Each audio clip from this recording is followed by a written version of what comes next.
I live in a world where all I can see is opportunity. Like I could sit down today and write a list of opportunities that I could start working on if I wanted to bring in more abundance. I just don't see any limit to the possibilities.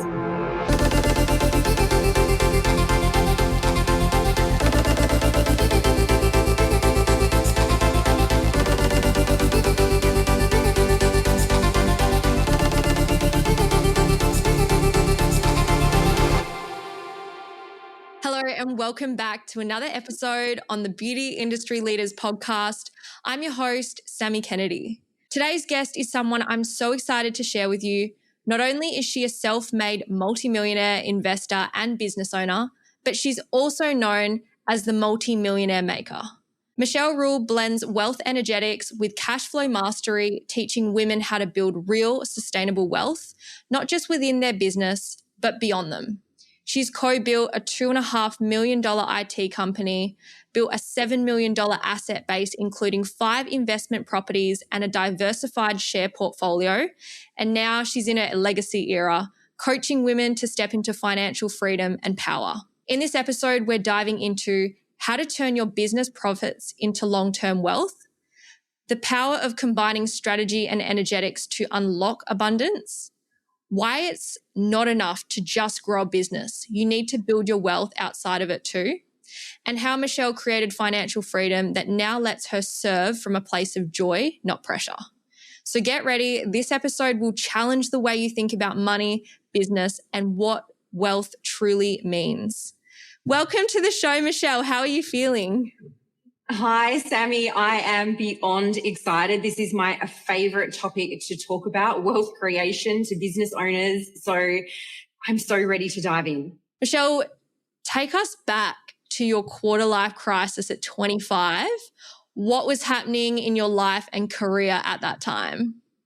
Yes. Now it feels like a different reality at 25. Now I have just turned 41. So this stage for me, looking back, if I could speak to my 25-year-old self, I would have so much to say. And essentially that is why I am now speaking out and hoping to be that voice for women, to give them that hope that at any point they can completely turn their life around and we really get to write our future. So wherever we are, it's just a chapter in the book, and what comes next is completely up to us.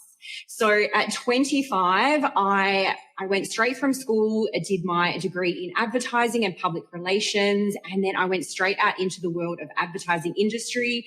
I had an account manager role. I was the youngest account manager in the top firm in Perth. It was a position that wasn't even advertised. I just went knocking on the door of the agency that I wanted, and after 3 interviews, they hired me. And 2 years into that job, so I was 25 by this stage, I was completely spiritually, physically burnt out. I had adrenal fatigue. My hair was falling out. I had psoriasis from head to toe. I was just very much in a desperate place.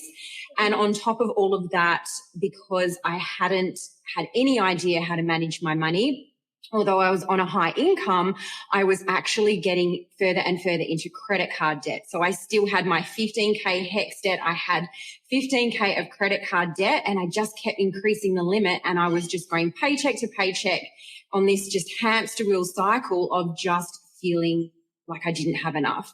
So I call it my quarter life crisis, because I thought, well, if success and money looks like this, then I don't want any part of it. I always thought I was an ambitious woman and I wanted to create a wealthy life. But if this is what I had to sacrifice, my health, in order to do it, then I just wanted nothing to do with it. So with my then boyfriend's permission, I quit my job, and I kind of thought in a way that was that I had essentially given up, failed, and I just wanted to find a life with meaning and purpose. And so this is cue the spiritual awakening, but this was really a returning home to self. It was just thinking I started asking these big questions, like, what are we even doing here? What is my purpose in life? Like what, who, what, when, where, and why? And I, for the first time, really sat with myself. I learned the techniques of like deep meditation practice, Reiki healing, pranic healing. I spent a lot of time just really understanding who I was at my core. Now, little did I know that this would actually be the beginning of my most wealthy life. Although I thought I had given up on the money goals, we fast forward now 5 years in, and my husband into this sort of stage in my life. And my husband at the time, we just got married. So he was my boyfriend. We just got married. And then he said that he also wanted to quit his job. And I thought, well, this is going well. We're both just working, and I was a teacher at the time, just earning a little bit of money, helping kids, running kids meditation classes, just trying to get a little bit in. And when he came to me and said, I want to quit my job and I want to start an IT company, will you do it with me? I said, why not? Let's do it. What have we got to lose? So I guess then it was more the sense of let's just give things a go. And then now that company, so Downtime Assassin, IT company in Perth, has now gone on. So we're 14 years into that business. It has had like 20% growth per annum. It's been the most incredible ride into what is now a $2.5 million revenue, just under $500,000 profit every year in that company.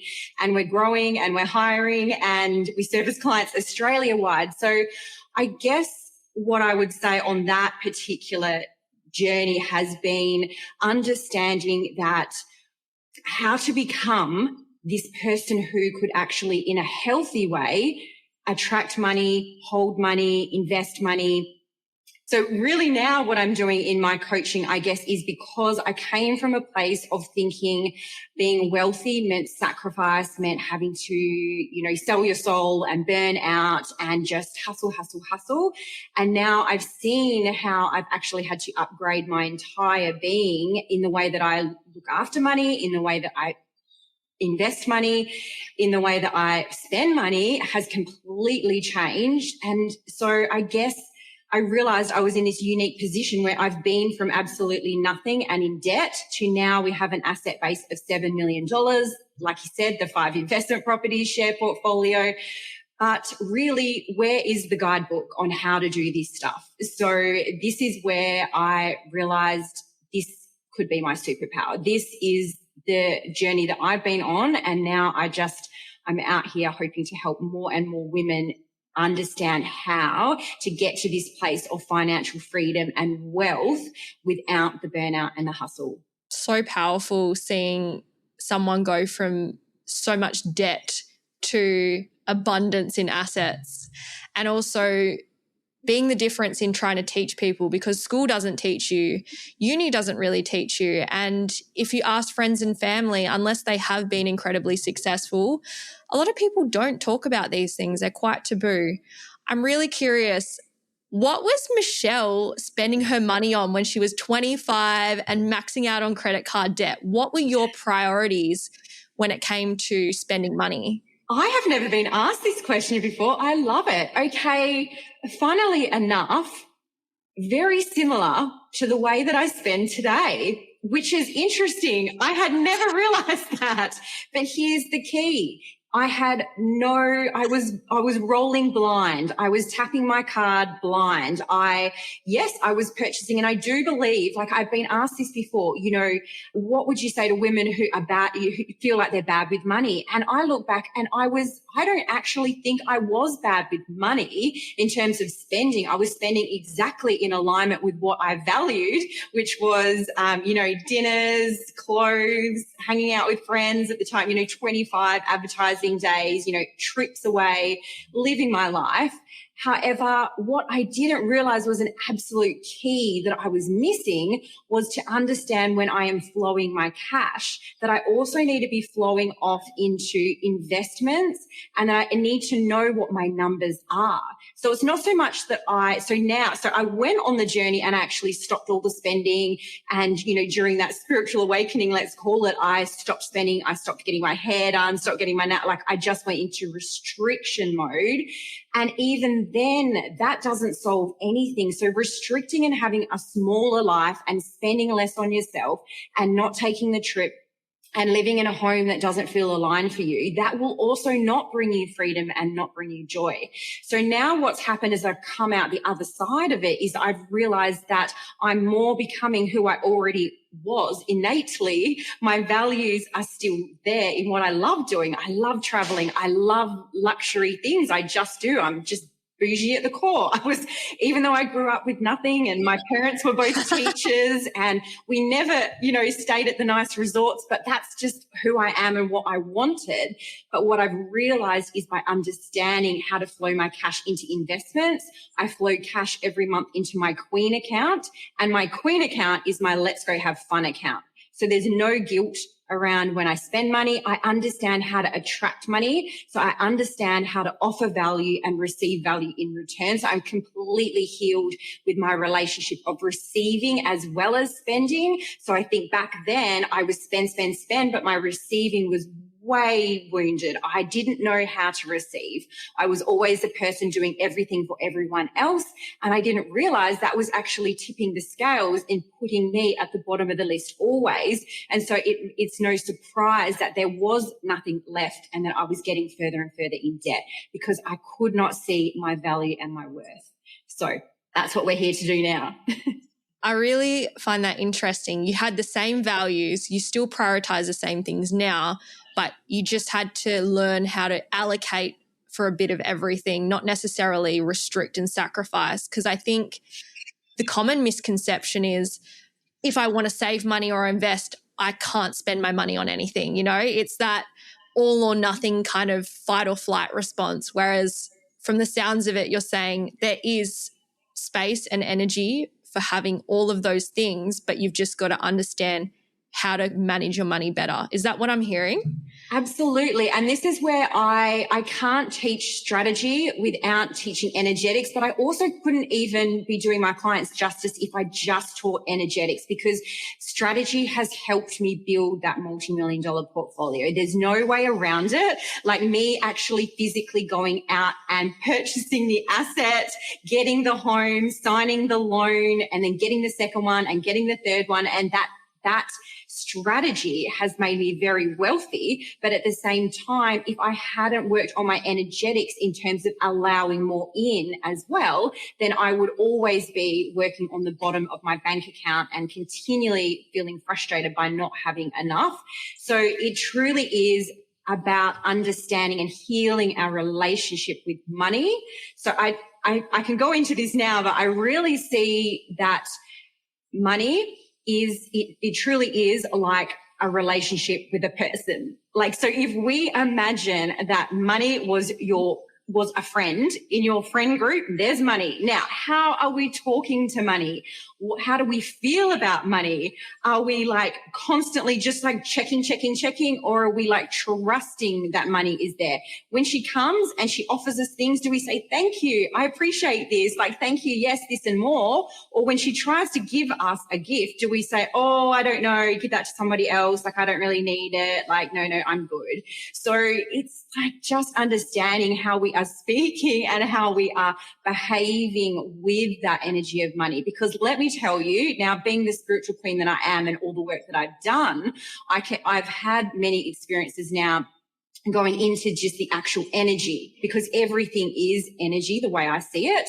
So money is no different. It is a very potent, powerful, energetic currency on this planet. And so if we can learn how to work with her versus resisting it, not looking at it. I don't want to see my numbers. I don't want to look at my profit margins. Like, I just would rather not know. Now, if we are in that state of, I don't want to look at you, well, she's not going to give you any attention because she's like, well, you don't care about me. So by actually looking at your numbers and making empowered decisions about what you're doing in your business will actually leave you feeling so confident, so much more powerful, and so much more willing to even charge your correct value. And there's no feeling of, so we just need a value exchange that feels energetically clean. So most of the time this means increasing prices, not always, but I do see a lot of clients that come through the door that I'm thinking, well, we don't even know what's your profit margin on this. And they don't actually even know. So that's the first step, but also realizing that if we are out there and we are serving every single day, then really there needs to be a healthy flow of profits to you as well. So I guess it goes hand in hand, having that beautiful relationship with money. And I promise you, at each step, you're going to have to learn it on a deeper level and a deeper level and a deeper level. And I mean this by when you've become you've got $100,000 of net wealth. Okay, now we're learning at a level. Now you've become a millionaire and you have $1 million of net wealth. Okay, we're learning on a different level. Bringing in 10 million is going to require a different energetic capacity. Bringing in 20 million, 100 million. Now, this is what I need to now start working on. How do I continue to expand so that I then don't hit my own income ceiling and I can continue to grow as you go about the journey. Everything you've said about having to reach that new level, it comes in every area of business, doesn't it? Like, you can't go from a 5K month to a 10K month without realizing, hey, I'm capped at one-on-ones with all these clients for my time. I need to put my prices up. And then it's like, well, to get from 10 to 20K or 30K, it's like, I need to hire my first team member. And so every single time you're having that next evolution, it gets uncomfortable, it gets messy, shit comes up, and you've got to deal with it. What are some of the most powerful tools or strategies that you would either teach to your clients or use yourself when these blocks start to come up? Okay, perfect. So if we're talking energetics on its own, I would say, I'm not sure if people are aware, but the number one attractor of abundance, so the energy of abundance, is pride, is feeling proud. And this is something that, so the opposite of that is guilt and shame. So we really are looking at how do we dissolve the guilt and the shame, and how do we amplify the pride? And I don't mean like, the proud energy that is just an awful human running around just demanding things, whatnot. Being proud and having pride in how you live your life, how you serve your customers, how you present yourself, the work that you're doing. Like, this is how we all ought to feel, like so proud of our lives. And I feel like, I'm not sure if in Australia this might even be like a foreign concept, but we do have like a tall poppy syndrome over here in Australia. Your listeners in other parts of the world may not experience this as much, but there is an undercurrent here, at least, of wanting to sort of cut ourselves down all the time and maybe not celebrate ourselves as much as we really ought to. And it's sort of like taken as humor and jest, but really what we're doing when we are poking fun at ourselves is we are shaming ourselves. And so I think we really need to let that energy go, the guilt and the shame. And so a step that I work through with my clients in terms of, usually always there's guilt and shame when we get to the root of why this relationship with money is not healed. And even if I look back to my life at 25, absolutely was I carrying a whole stack of guilt and shame. So I didn't know at the time that if I had worked on that, then that would have actually allowed me to break through. But so a really easy way to dissolve the guilt and shame is just to simply get out your phone, get out a piece of paper and a pen and just start to list it. Every single thing that can come to your mind that you're feeling guilty about, any situation where you felt shame or embarrassed. Like, we all have it. We're humans. So just start listing, because there's no way that a single one of us has got through life without guilt or shame somewhere along the line. It's like, this is just like the playground of humanity. It's just the way it is. So let's list it out. Let's list it out. The next thing I would do once we have our list is go, okay, I'm going to maybe come back to it tomorrow or when I'm ready to look at this list again, and right next to it, write down, okay, so what did I learn from having gone through that experience? What was the lesson in having had to go through anything I feel guilty for or shameful for? I did it. I didn't love it. What have I learned? The next step would even be, after we've got that list of all the lessons, is how is my life better now because I went through that? So how have I actually benefited from going through that thing that I thought was that I feel guilty about, that I'm ashamed of doing? But now, because I went through that, how has that made me a better leader, a better partner, a better human? And start listing that. And then what we've done essentially is, instead of carrying around any guilt or any shame over anything we've done, we are now seeing the benefits. It has molded us into the beautiful humans that we are becoming, and we will continue to be, peeling back these layers into becoming, our highest expression of ourselves. But now we have the benefit. So if we can see there is a benefit, the guilt and shame nearly dissolves instantly because it's made us a better human. And so that is where I would start. And when we start to get that, oh, this has actually bettered me, this has bettered me, then we can move towards that feeling of pride.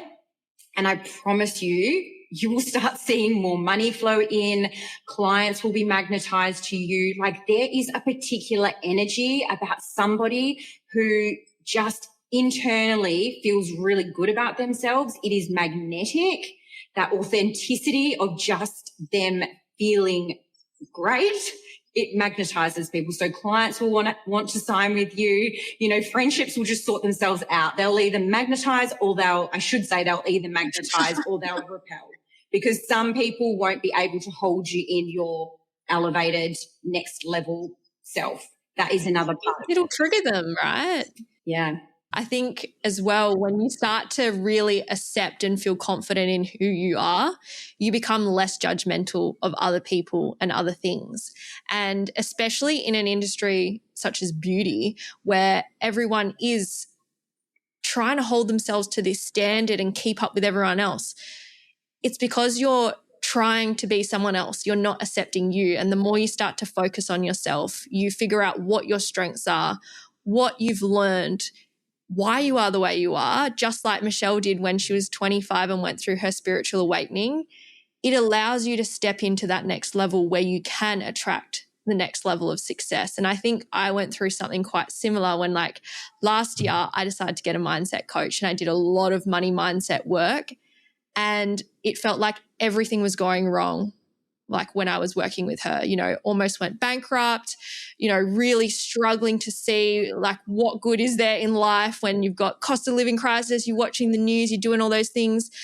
And then instead of just focusing on all the things that I feared, it was just appreciating what I had and realizing that I could be homeless, or I could maybe not have a car and not be able to drive anywhere and do anything. And just when you have the gratitude for the small things and you appreciate the small wins, then you will actually see the bigger wins that come through. And I don't know about what you've noticed with your clients, Michelle, but do you ever find if people don't accept themselves and they're not they don't have that pride in what they're achieving, when they do achieve things, they don't even realize they've achieved it? Honestly, and this might even come back to just that we're not conditioned to look for the positives.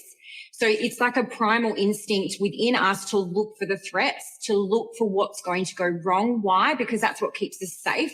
So where am I in danger? What could possibly go wrong in this situation? Because I need to keep safe and I need to keep alive. So I can see that that's the evolution of how we got to be focusing on the negative. But honestly, in the society that we live in 99% of what we worry about will never even happen. So it's kind of like there really is no like tiger that's about to just run over here and like eat us. Like we live in modern society. So the traffic jam is not going to kill us. So we don't really need to focus on the traffic jam. It's sort of like, okay, just like let that go. Let's actually rewire our thinking to be constantly looking for where things are going right. Where I've done a really good job at something, celebrate, celebrate, celebrate. So the more that we can spot, like you say, the smaller things that we have to be grateful for, it's like it does, because this is the way I now see the world. And people are like, well, I'm over here thinking about the cost of living crisis. And I'm like, I don't live in that world. I've unsubscribed to that world. I live in a world where all I can see is opportunity. Like I could sit down today and write a list of opportunities that I could start working on if I wanted to bring in more abundance. I just don't see any limit to the possibilities and opportunities. And so I think, yeah, absolutely. If we can rewire the small things, moving towards what are we grateful for, what are we celebrating, what's going right, what's exciting, then that energy is create a completely different life for you than if we are focusing on the negative. It's really great advice. And I think if you are listening to this right now and you've been stuck in a mindset where you can't see any of the positives, it feels like everything's working against you, like Michelle said, write that list down, get all of it out of your system for starters, and then start looking for the lessons, and then appreciate what you are working towards, because as soon as you can have that shift, that will allow you to move into the next phase where you're able to attract more clients, start making more money. And then what we're now going to talk about is what you actually do with that money. When I first started in business, I was opening up my first business, I was 18, and I remember I just wanted to start my business because I didn't want to work for someone else. And, 4 years later, my whole perspective on what business is and what it does for you has completely changed. I used to think business was about being able to choose your own hours, make your own money. And then I realized with like my situation with my parents and what they've done, they don't have a retirement plan. Like this business has to run until they die if they want to keep making money and essentially retire. You've said that building wealth beyond your business is essential for true financial freedom. Why do you think most business owners often overlook this? I guess I can only speak from experience, and the way that I fell into investing was essentially just being in the right place at the right time with the right set of life experiences that made me think about the long term. And what I mean by that is so I started my investing journey when I had my small child, my first child, after years of IVF. We'd also just lost my husband's mum, his dad, and his two brothers to cancer in the 3 years leading up. It was like, what is even happening? So I had this very close connection to understanding life is temporary. We need to have a plan. I'm running a business with my husband that at any minute something could happen to myself or my husband or the business, and what is left for my child. So I was very close to the fact that without a backup plan, we relied completely on us being able to perform and the business being able to perform. I didn't like that feeling. So I get why you might not have ever thought that, if we're just going about creating the business, we're busy, we're thinking profits, we're thinking I'm just going to keep increasing profits and that's how it brings more money in. And yes, that's a huge part of creating wealth is continually increasing those profits. But also, have we stopped to think, if something either happens to myself or whoever is running the company with me, would the business still run? So would it run without me? If the answer is no, then really we need a backup plan. Even if the business would run without us, do we have any threats to the fact that the business may not always be there? And we actually had a client. So in my IT company, I had news just this week that one of our clients who started their business at a similar time to us has just become insolvent. And so essentially they were up on stage with us winning small business awards. We've always looked up to them as they're doing incredible things. They're in the building, construction industry. It's one of those things. So my first thing that I said to my office manager when she said the news, I thought, oh my goodness, like, because they have this successful business, right? A multi-million-dollar business, but if all of a sudden, boom, insolvent, that's that, doors are closed. I said to her, I truly hope they've invested outside of their business as well as investing inside of their business, because if something happens, then the way that I am so blessed and so lucky right now, of course, I am building my company. Of course, I don't ever really want to sell it. I'm building it up. It's 20% growth every year. It's this beautiful cash machine. We love our staff. We love our clients. We're obsessed with our business. I love building businesses. However, I'm not immune to the fact that something could happen. And if it does, and tomorrow we had to close the door and that was that, and we could no longer operate, I have an entire asset base behind me that is already generating more than enough income for me to live. So I'm already, in a sense, financially free because my asset base of $7 million is already bringing in $86,000. At the moment, it's $86,000 per month growth with me doing nothing.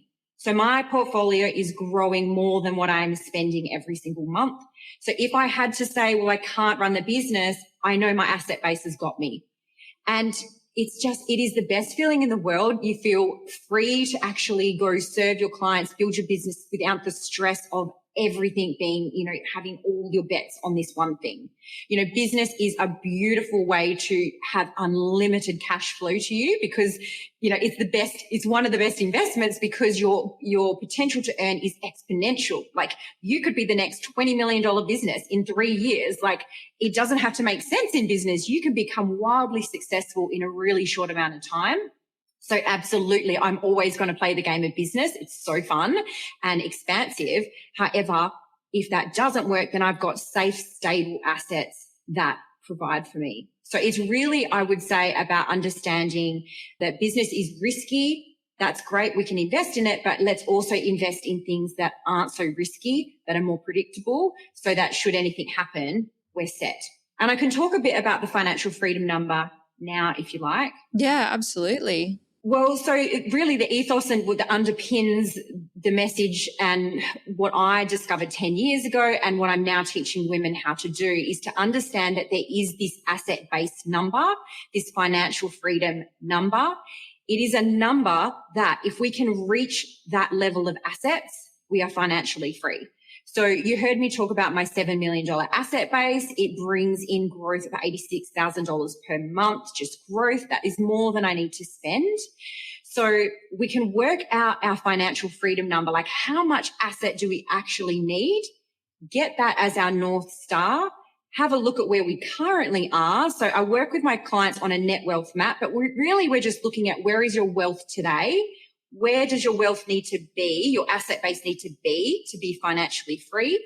And then how are we going to drive some profits along the way as you're still building your business? Just keep, filtering a little bit of the profits off into your asset base. And your asset base could be things like investment properties. It could be shares. Maybe it's your super. It could be all sorts of things, but it's just about having a plan about how we are going to use some of the profits. Of course, we want to still have plenty of cash to have fun, have your coin account, do all of that, but also just filtering a bit off so that we're working every day towards that financial freedom number. Oh, I think that's really valuable. Getting people to think about not just next week and next month, it's actually thinking about the long-term plan. And being in small business, I think there's a lot of pressure and responsibility to do all these things. And you feel guilty because you most of the time don't have a plan because you don't have enough time to even sit down and think about the plan. But unless you got the plan, you don't know where you're going. And having that financial freedom number in mind, as soon as it is written down, it becomes real, right? You can sit there, you can dream about it, you can think about it. But if you actually write it down and then reverse engineer a plan, it actually becomes achievable. No matter how big it seems, the fact that you're actually trying to create a plan makes it way more possible than just thinking about it. Michelle, if you were my age and you had to give some advice about what you need to do to set up yourself, what would you say? Like currently, I have money in an ETF. So I invest in the S&P 500. I also have some money in crypto, and then I'm saving to invest in property, but I don't plan to purchase a house and live in it. I plan to get one and then build up that way. Am I thinking the right way, or are there some other things that you're like, Sammy, maybe consider this first? I love this so much. Like, it's incredible, like what you're doing. Well done. Firstly, congratulations. I would say, so on top of what you're already doing, I would say, let's get you a map. So really it's great. You know, we can try, when people say, what's the best investment? Is it crypto? Is it the share, you know, put it in the stock market? Should I buy 5 houses, 10 houses, 15 houses? I actually don't know without knowing. I don't know without knowing. Now, I do a bit of everything. We do a bit of crypto. My husband loves crypto. That's fine. You know, I think there's room for everything, right? We don't have to have one particular magic investment formula. I think the magic, as you said, is really in understanding, where am I? Where am I going? By what age do I want to get there? Because it'll look very different if someone says, okay, I want to build a $5 million asset base. Perfect. Is that by next year? Is that in 10 years? Is that in 20 years? So how much and by when? So to have a map that says this is where we are, let's say you want to reach 5 million. Okay, great. Well, looking at what you already have, you plug it into the spreadsheet and it will forecast out at what age you'll get to the 5 million. Now, if you're happy with the age, I work towards the financial freedom number, but we also have the countdown of years until we get there. So if we are happy with the plan, so let's just say you're filtering off however much into your share portfolio and it's going to get you there in 7 years, but you say, I really want to be there in 4 years. I'll say, perfect. What would it look like to get there in 4 years? What would we need to dial up or down? Would we need to look at using more leverage in terms of like property leverage? So when we get into property, we have this thing called loans, investment loans that we get to use. So, you know, instead of, let's say you've got $100,000 in cash, instead of just having your $100,000 in cash in the stock market earning at the 8, 9, 10, whatever percent, we could take that $100,000 and purchase a $600,000 house, and now you're getting growth on $600,000. So that would give you more growth every year. So I would say it's not like property is better or shares are better or crypto is better or anything is better than the other thing. It's more about, well, where do we want to go? By what age do you want to be there? And then we reverse engineer, like you say, well, what's the best option for you? And not even that, I would also say the exit strategy. So I talk about this a lot. It's like, oh, yes, actually, what would my life look like on Financial Freedom Day? Where is the cash coming to me when I decide to hang up my hat and travel the world and just hang out on the yachts and, you know, live my best life, right? So where's the cash coming from? So I love to fast forward and go, oh, look at that. So we'll be at 20 million by this year. So if we want to, and I always check back in with my husband. We do, you know, our usually 6 monthly, sometimes yearly, you know, sit downs and like, is he happy in work still? Am I still, you know, happy doing the, whatever we're up to, are we still good? Is the plan still good? Or do you want to bring it forward? So at the moment, it's like we look at the day that we're like, okay, we're definitely going to be on a yacht by this time. Like I'm still loving business. Just because I'm financially free, I don't want to stop yet. I've got way too much energy and I'm obsessed with everything I do. You know, we've got young kids, so we're not going to be literally on a yacht for 6 months of the year. Like we want to be stable here in Perth, raising our kids. So we're going to be here for X number of years. Yeah. But on that day, on that exit day, what are we living off? Are we selling some properties? Are we living out off our stock portfolio? Like what does it actually look like at that point? And I think that can be, it's just like so much clarity over your wealth brings this sense of I'm in complete control of my destiny, of how much I want to dial it up, dial it down. It's completely up to you. So we get to choose not only how much wealth we bring in, but we also get to choose by what age we're going to be at what point. I mean, it's the best. It's so interesting how you speak about it because you've been through that challenge. You've shifted your whole mindset and energetics. And now it just makes sense to you. It's just plug and play the numbers and know what you need to allocate from your profits in your business into the investments that are going to bring that return. Something you touched on that I really believe is one of the reasons why you get into business. You also need to know when to get out. And no one thinks about the exit strategy until someone dies in their family, someone has some very severe health issues, a partnership falls apart. It's usually something quite traumatic or scary that gets you to start thinking about, oh crap, what do we do if we want to get out? When you're building your exit strategy, what are some of the biggest key considerations that you need to think about? Well, it depends what we're exiting. So if we're just purely talking about a business exit strategy, so not like a portfolio exit strategy, but the business, then I would, there's a lot that goes into the years leading up to if you want to sell your business. And so we have conversations with our business, coach that works with us on these big, 2, 3, 5 year plans. But at the time, so we are still within the next 5 years, we're doubling the size of our company. We're still in growth phase. We're nowhere near the point where we even would consider a sale. If that ever changed, then what would happen is a lot of work in the lead up to sale date, because you want to make sure your financial statement, everything in the business is saleable. So you would need to be making sure the systems are in place, that your business operates without you. So you could hire somebody to take your job. You want to step as far away from the running of the business as you can. And in many ways, we have already done this. So we are not involved in the day-to-day running of the business. We are really just the top level decision makers on bringing in new big clients. And so my husband's very much in the sales and I'm just very much in the top level management meeting decisions about the company. So when we go on a holiday, it runs without us. But in the lead up to thinking, do we want to build this business to sell? Then it needs to be a profit machine.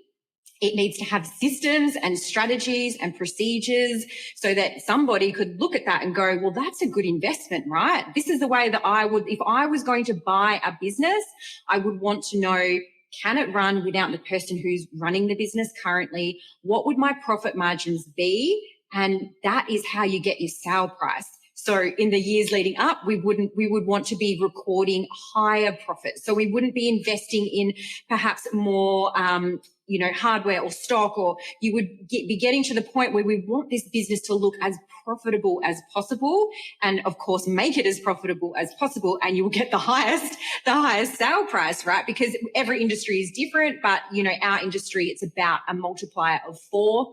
The other thing in terms of sale price, so whatever profits we bring in, you can basically multiply that by 4. But then again, when you're selling a business, it's all about finding somebody who wants to buy it and an agreement between the two people. So you could 10x that number. You might get a 10th of that number. So we never want to be desperate to sell.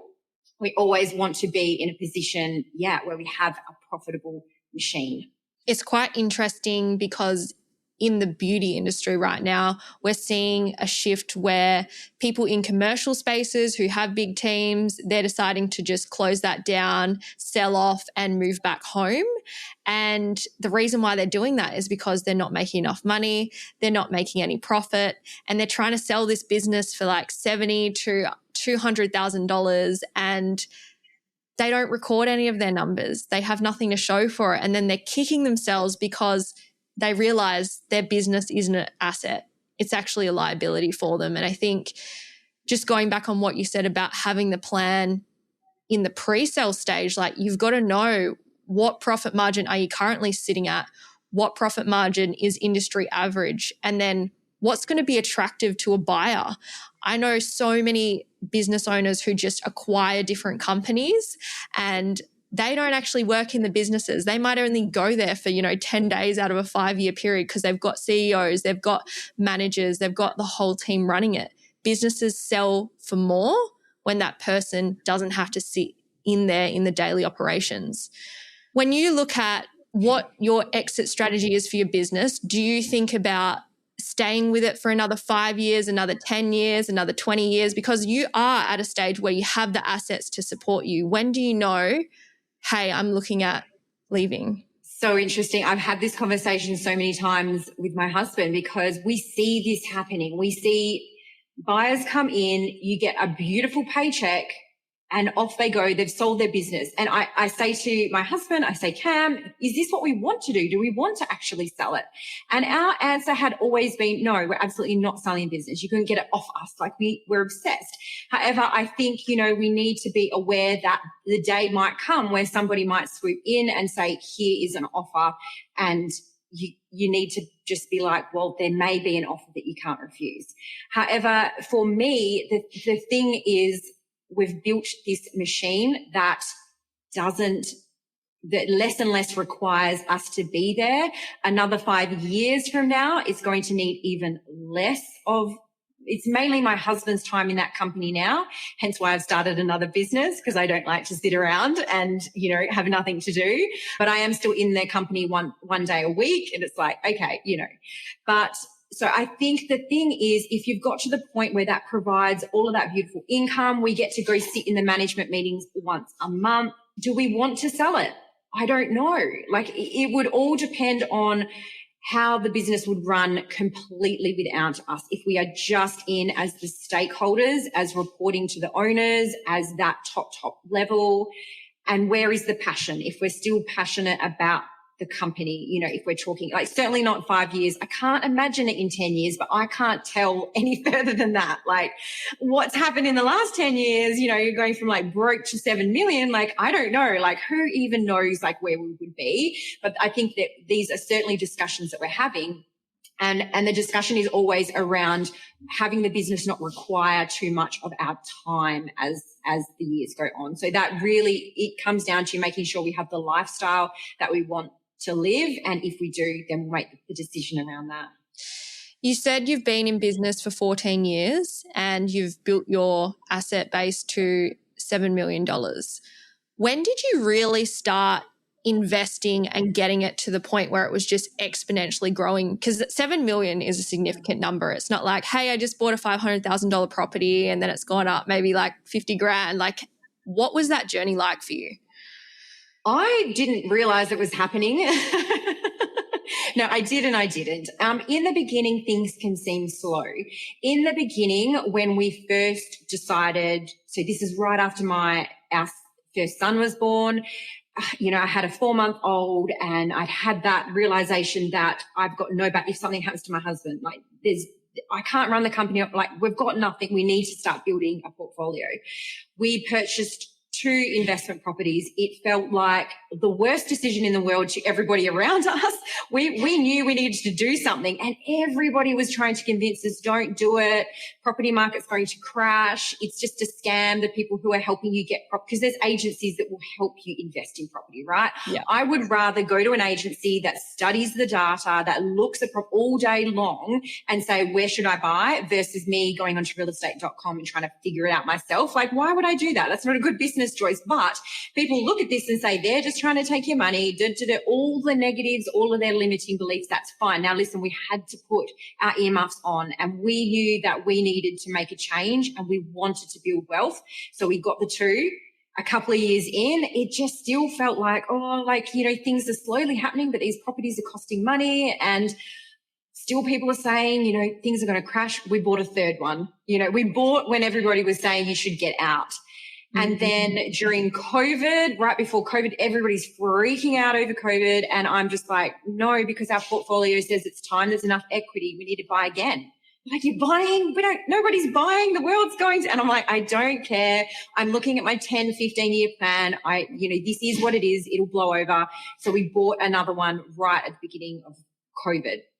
So like, this is like, you're making decisions that make no sense to anybody else, but it's like, where you're going and nobody else knows where you're going. So it's like, you just have to fight for your dreams and they're not going to make sense to other people. But in terms of when did I see it like really starting to, I would say now, last year, the year before. It's really only in the last few years it's got to the point. I think we had a $1.6 million asset growth in 2024, financial year 2024. And I went, whoa, like this thing is now, so that was business, it was properties, it was more than properties weren't doing like 2%, they were doing like 20%. And all of a sudden your whole portfolio is just blowing up. And this year it's looking set to be about $1 million of extra growth. So you start to get to the point where, hang on a minute, we're producing another $1 million in growth every year. Like actually it's exponential. So unless I'm drawing down from my asset base and selling things off, well, it's only going to get bigger. It's not something that requires me to go out and work for. My properties are sitting there. They're doing their thing. They're slightly negatively geared, which means I put a small amount of cash into them every month, and they grow and they grow and they grow. And as soon as we can, so we're building over in Queensland right now. That's a dual key property, so 2 tenants there. As soon as that is ready to lease out, we're going to look at actually developing one of our other properties that's a triplex site. So this isn't slowing down. And I think this is where you realize that, yes, things can start slow, but as they start to roll, like if you've done the numbers and you're looking at the map and you say, I can see in 5 years' time, I'm going to be growing at this amount, it's exponential, just stick to the plan. Because those days will come, and even if 5 years feels like a long time from now, 5 years will come and you'll be so glad that you made the decisions today, because you'll be living it. You'll be living those numbers on that sheet, and you'll be having so much freedom, so much opportunity in your life. And yeah, it's exponential. So when I now look at my numbers for 10 years from now, it's actually is mind blowing. Like I'm not even regulated to the numbers that are coming for me. I'm just like, what?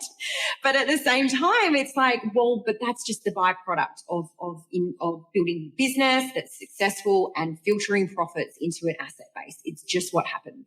It's perhaps not what a lot of people talk about. I don't know. I don't have many people that pull back the curtains to let me know what they're investing in. Like, what are you doing over there? Like, how are you making money? I don't know, but I'm here to tell you exactly how I'm doing it, because I just think the more we have these conversations and the more it normalizes success. I love that you have these conversations, Michelle. I got taken into a world that I don't feel like many people my age would. When I was doing all the luxury watches, I was going to, billionaire and millionaires' offices and houses, and, you're dealing with $500,000, $2 million watches, and sitting down and having conversations. And obviously being a young woman, they're going to have these conversations about, what are you doing? And I told them about my life, and I've got a bowling alley. I've also got business coaching. And I never forget the first time someone said to me, what are you doing with your profits?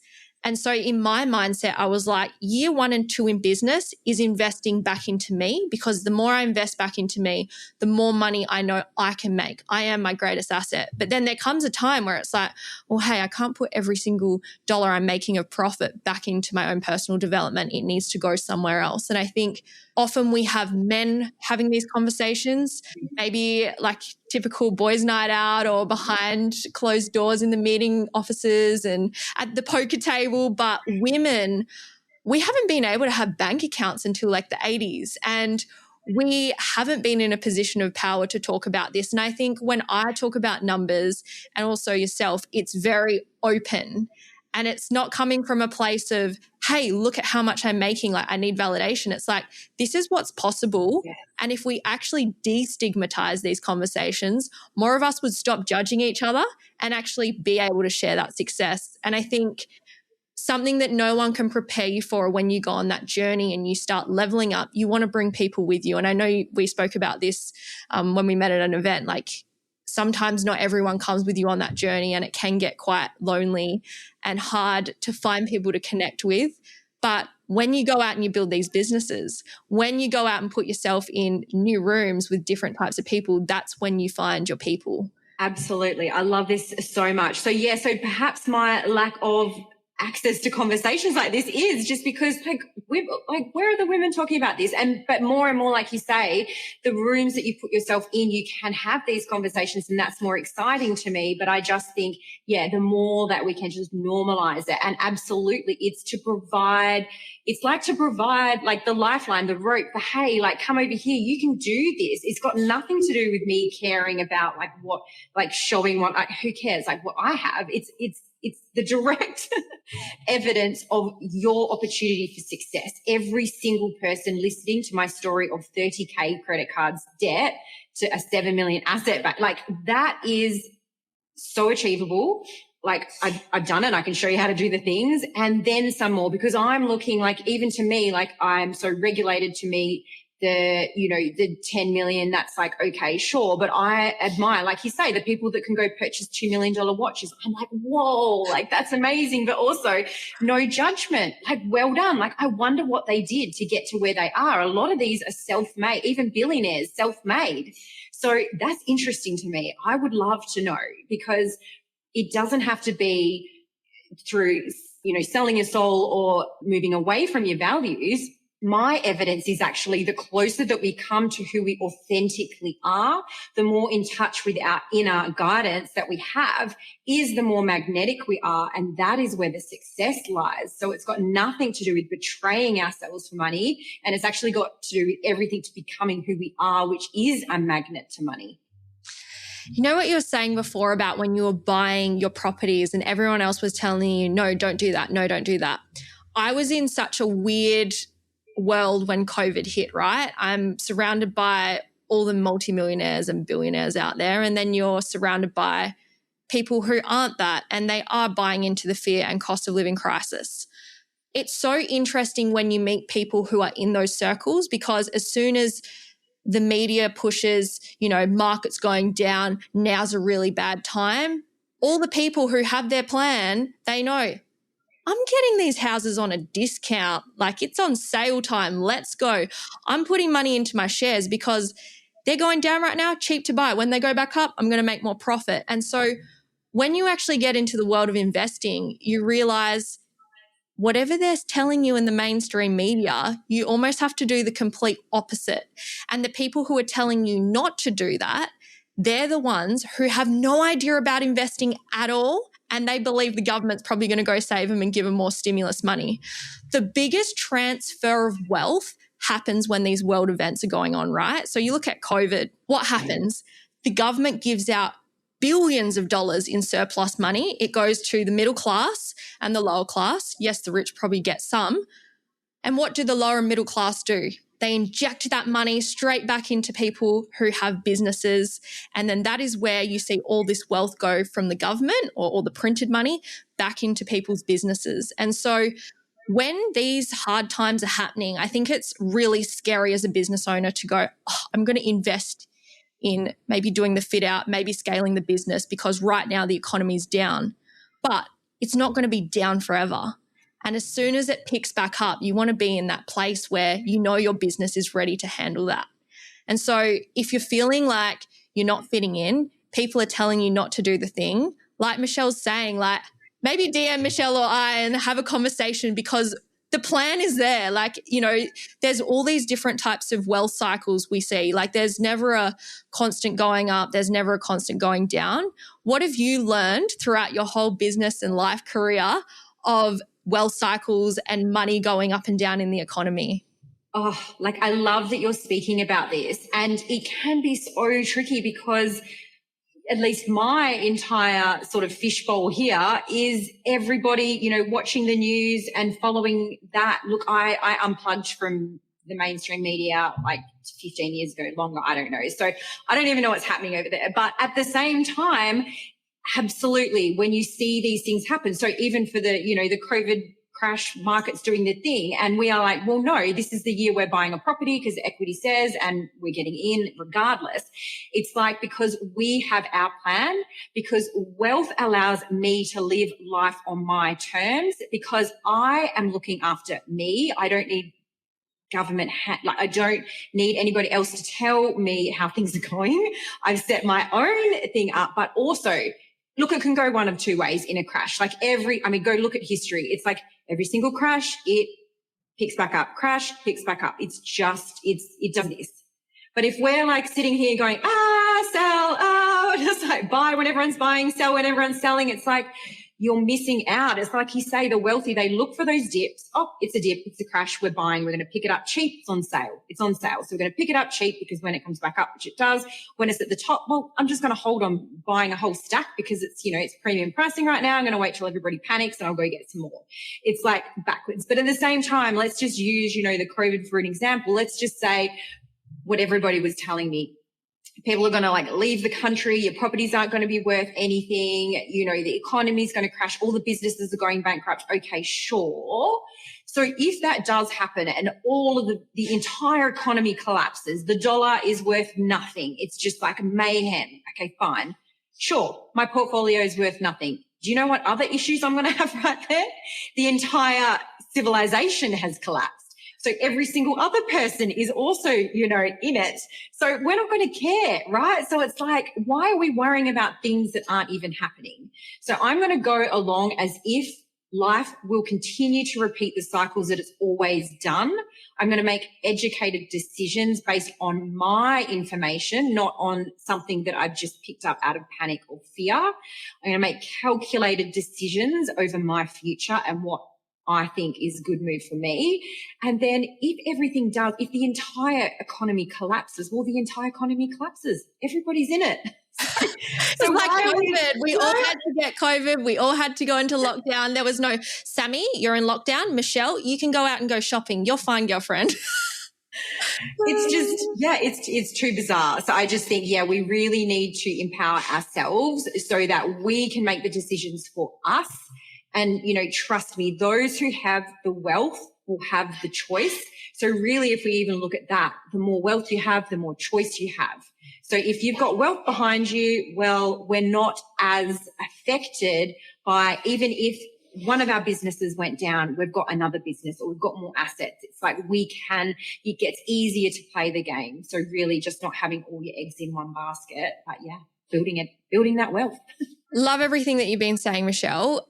If you could get one message across to every woman in business who is listening to this episode right now when it comes to wealth, what would it be? Okay. So abundance, I truly believe abundance is your birthright. Do you ever have that feeling like you ought to have been born into generational wealth? Because same. I feel like financial freedom is a minimum requirement for all of us. We deserve that. We deserve that beautiful life that has wealth growing on autopilot, where we are free to just serve, run our businesses, live our lives, travel, all of that. So if I could say one thing in order to get there is, very firstly, know that you are so worthy of having it, that it is completely possible for you. There is no circumstance or past that you've come from that will not allow you to lead there. Everything you've been through will help you get there. So there's that. And I would say the very first step into achieving it is to knowing what it is that you want to achieve. So that financial freedom number.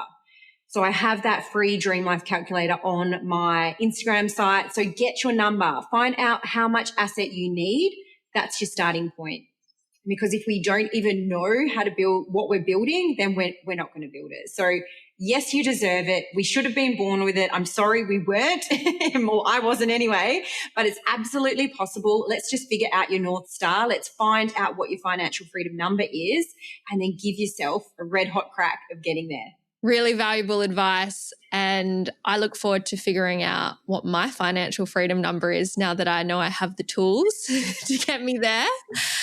Michelle, I want to say thank you for all the value that you've been providing and work towards wrapping up the episode with a quick fire round of questions around wealth, wisdom, and energetics. What I'm going to do is ask you some questions, and all I want you to do is say the first thing that comes to mind. Are you ready? Let's do this. Amazing. All right. Strategy or energetics? What comes first? Energetics. To the people who are like, I don't have a mindset problem, what do you have to say to them? We all have a mindset problem. Look, it's our operating system. So we all have it. So it might not be like right down there, but it's there somewhere on that sliding scale. There's a way to push to that next level. We can all work on it. Ooh, love it. What's the first asset you ever bought? Property. What was it? A house, a duplex? So we bought it without thinking it was an asset. It was really a home we thought we were going to live in. That's in Craigie, Western Australia. It's a block. It's a triplex site. It's an old house. We bought it because we knew we had to start somewhere. We didn't think we'd be investors. We were literally trying to find somewhere to live. We still have that property. So that's property number 1 of 5. And yeah, we bought when we didn't think we could. And that's, I feel like, how it just has to start. You just start. You start unready, start messy.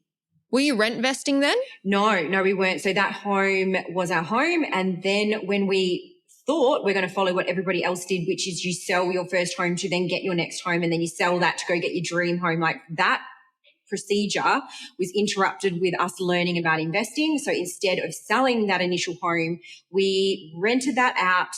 We bought 2 investment properties and we rented where we wanted to live. So we're just outside of City Beach. We've rented here for 7, 8 years. We love our home. We're about to go rent in an even bigger home. So we're following the rent vesting and we are investing in property at the same time. So it allowed us to buy 5 properties instead of just having 1. And live in a really nice one now. Love it. What's the biggest mindset shift that changed your financial life? Oh, okay. It truly was a moment where I decided I was worthy of it. Ooh. Where I could ask for it. I spent my life downplaying the fact that I didn't want it. I did want it. I didn't want to say I wanted it because I thought that meant sacrifice. The day I decided I do want it. I want it. I want to be wildly wealthy. I want to figure out how it works. That day was the day everything changed. I was honest with myself about what I wanted for the first time. Yes, I did want it. Everything else unfolded from there. What's one money myth that you want to bust for good? Saving will make you wealthy. I don't want to talk about the word saving. Saving was designed to make us feel like failures. I fail at saving. I can't save and I'm a multimillionaire. I don't want to save. No. You got to save to get to the point of having the deposit for the property. Sure. Yeah, but you're investing, right? I'm bucketing cash. Right now, I was speaking to my clients this morning. I'm bucketing cash because I'm getting a nice watch. So I'm always bucketing little pools of cash. I like to use my cash for things, but yes, you bucket it into somewhere because it's going to go into investing.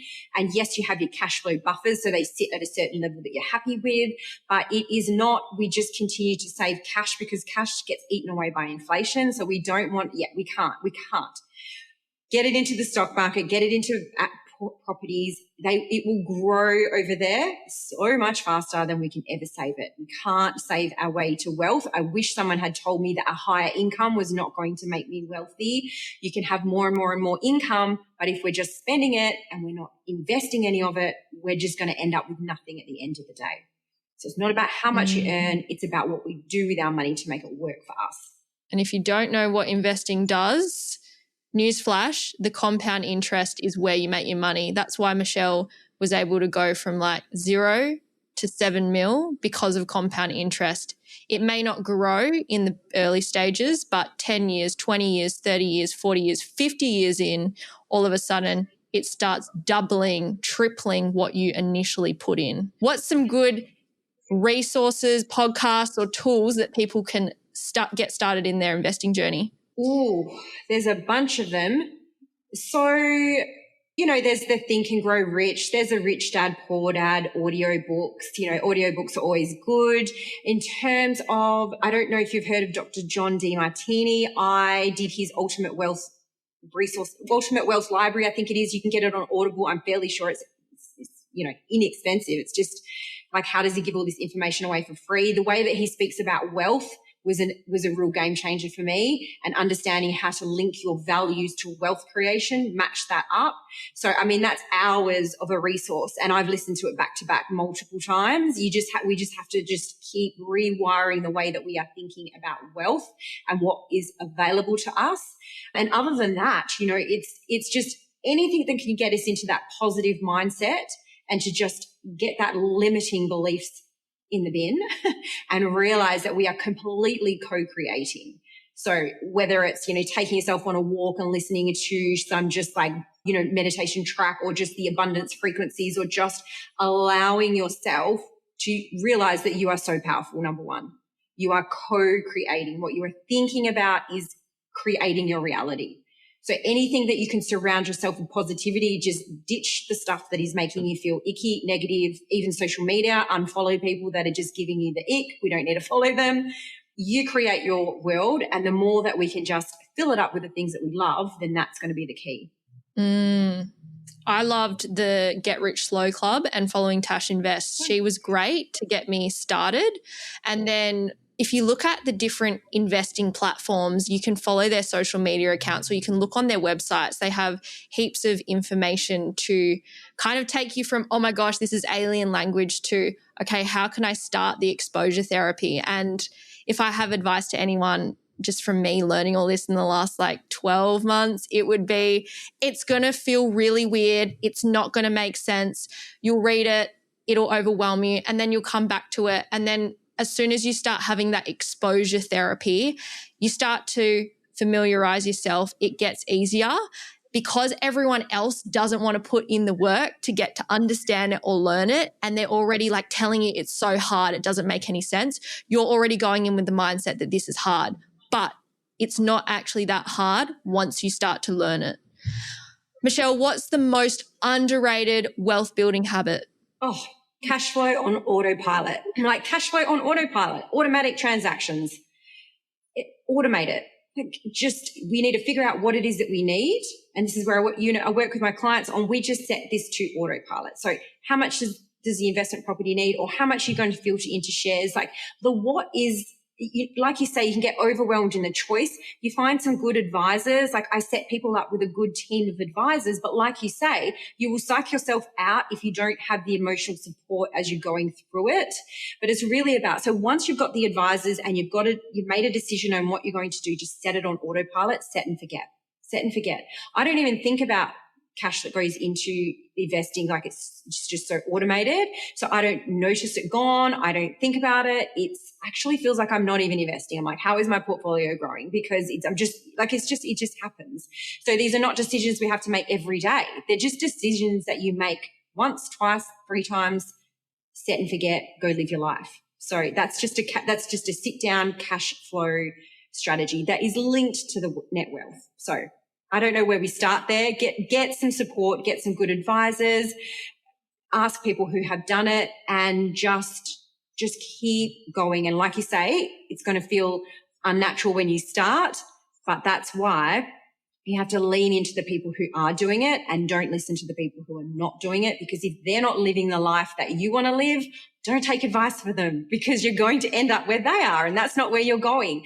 Find the people who are living the life that you want and ask them how they did it, essentially, right?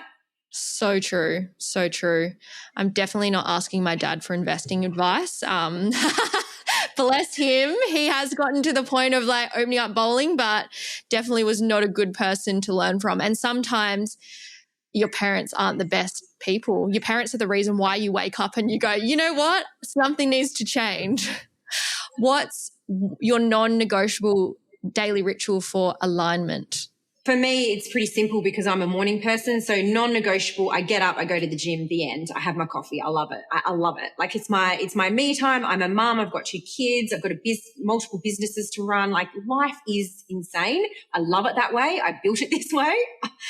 But I love waking up in the quiet, in the still, hitting the gym, seeing my personal trainer, having a chat, having my coffee. I'll do a few voice notes and then I start my day. That's just for me. I love that. I'm also with you with the early rising in the gym. It just gets you in the right mood. Who's one person that changed how you think about money? Was it a podcast? Was it a book? Was it your husband? What did they say to you? I can't even pinpoint exactly a book or a person, but I just remember understanding, like what I just said, when somebody said to me, only take advice from people who are where you want to be. It was like, oh, so all of this noise and all of everybody's opinions over how I had to do things no longer mattered unless they were exactly where I wanted to be. And then I was all ears on what it is that they had to say. So I would find your mentors, find the books of people who've done what you want to do and hone in on that, and everything else is white noise. That's really valuable advice. I love that. Thank you for sharing. Michelle, this conversation has been a game changer. I actually feel like I've come out of this place of, when you get into those little mindset dips and you're like, am I entering a state of scarcity? And then we've recorded this podcast episode. I'm like, I'm good. You know what? You've just aligned me again. Where can people find you, work with you, or learn more about what you do? So I essentially I'm on Instagram. That's it. So yes, I built the business of 14 years, I've done all these investing in these things, and coming into, okay, now I'm going to help guide women in this is starting an Instagram account, Michelle Rule, the Millionaire Maker. You can't miss me. And I work with women in my 6-month signature course, Skyrocket Your Wealth. And that is the platform where I teach them the exact strategies and the energetics required to become a self-made multimillionaire.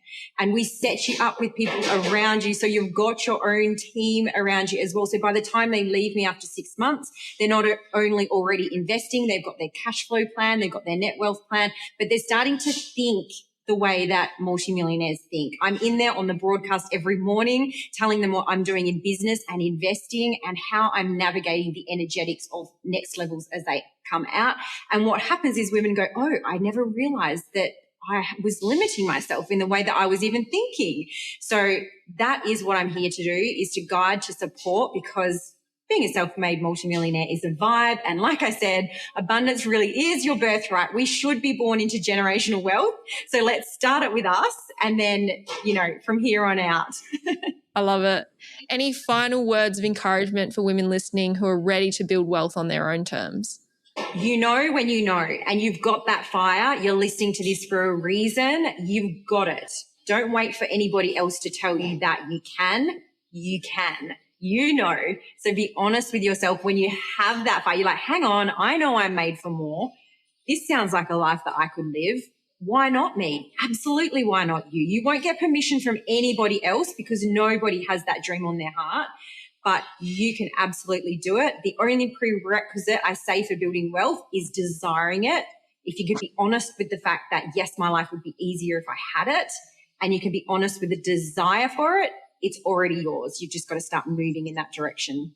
I love it. Thank you so much, Michelle. You have been very inspiring, very motivating, and also changing a lot of perspectives, which I think is really powerful. And I hope that if you have tuned into this episode and stayed until the end, that you've found value in it. You've had maybe some energetic shifts yourself and a wake-up call. Maybe you've had your spiritual awakening from this to realize, you know what? I'm not going to work for nothing and have no profit to invest long term. Like, how do I make it happen? What are the steps we need to take? So if you've listened, please send us a message. If you have any questions or you want to share one of your biggest key takeaways, give Michelle a message at Michelle Rule, the Millionaire Maker, or me a message at Sammy Kennedy Coach. We'd love to hear your feedback.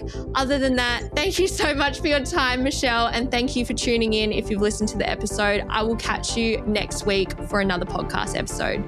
Bye. Thanks, Sammy. Bye. Audience exclusive.